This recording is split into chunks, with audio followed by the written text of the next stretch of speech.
এখন হয় কি সংরক্ষিত আসন মানে এটা তদবির সুপারিশের একটা উন্মুক্ত অঙ্গন। তাহলে নারীর অগ্রগতি বলেন আর নারীর ক্ষমতায়নই বলেন, সংরক্ষিত আসন কেন্দ্রিক কেন হবে? সাবেক সংসদ সদস্য, দলীয় নেতাদের স্ত্রীকন্যা, সংখ্যালঘু সম্প্রদায় সহ বিভিন্ন পেশাজীবী প্রতিনিধিরা আছেন তালিকায়। আলোচিতদের অনেকেই বাদ পড়েছেন। বাদ পড়েনি আবার সাবেক আওয়ামী লীগের নেত্রীও। পুনর্বাসন নাকি সংসদ সদস্যের সংরক্ষিত আসনে নতুনদের জায়গা কেমন হলো, একটু আপনার দৃষ্টিকোণ থেকে বলবেন। আসলে আমি যেহেতু দল করি, আমার জন্য এটা বলা খুবই কঠিন এবং ডিফিকাল্ট।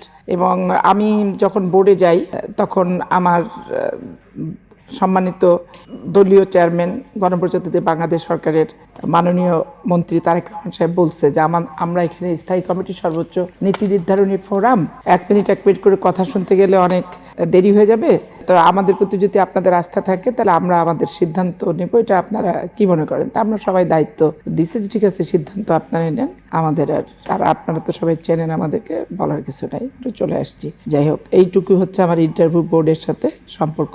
আমি যেহেতু ধরেন নেতা যারা নেতৃত্ব স্থানীয় ব্যক্তি, তাদের প্রত্যেকের পছন্দের কর্মী থাকে, কাকে করলে তাদের পছন্দের ব্যাপার থাকে, নিজস্ব এলাকা সবকিছু মিলায়। স্বাভাবিক কারণে আমি কোনোদিন ওই বাসায় বাসায় যে ঘুরে যে ভাই দেখেন একটু, স্যার দেখেন একটু, এগুলো বলার আমি ইচ্ছাকৃতভাবে অ্যাভয়েড করি।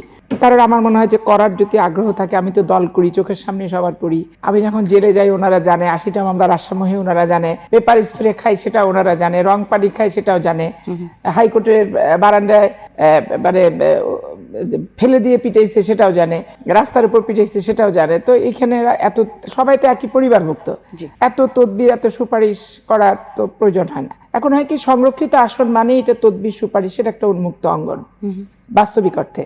কারণ আপনি যখন নির্বাচিত নমিনেশন যদি দিয়ে দেয়, তাহলে সেখানে আপনার ভোটে জিতার ক্যাপাবিলিটি এবং খরচাপাতি করার সামর্থ্য প্রার্থীর, মহিলা প্রার্থীর আছে কিনা এটা দেখবে।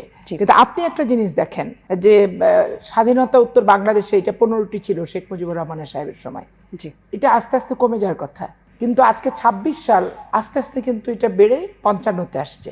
তাহলে নারীর অগ্রগতি বলেন আর নারীর ক্ষমতায়নই বলেন, সংরক্ষিত আসন কেন্দ্রিক কেন হবে? এটা তো ডে বাই ডে অনেক আগে থেকে 10%, 15%, 12%, 30%, যেহেতু ভোটারের 51% নারী ভোটার, এটা কিন্তু হয়ে যাওয়ার উচিত ছিল।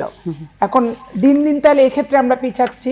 এবং মেয়েদের যে আইনগুলো, সারা বাংলাদেশে যতগুলো রাজনৈতিক সংগঠন আছে, আইনগুলো করছে কিন্তু পুরুষরা। তো পুরুষরা যখন আইন করবে, তাহলে একটা বাচ্চা পালন করতে গেলে মায়ের কি পরিমাণ পেক পেতে হয় সেটা তো তারা জানবে না।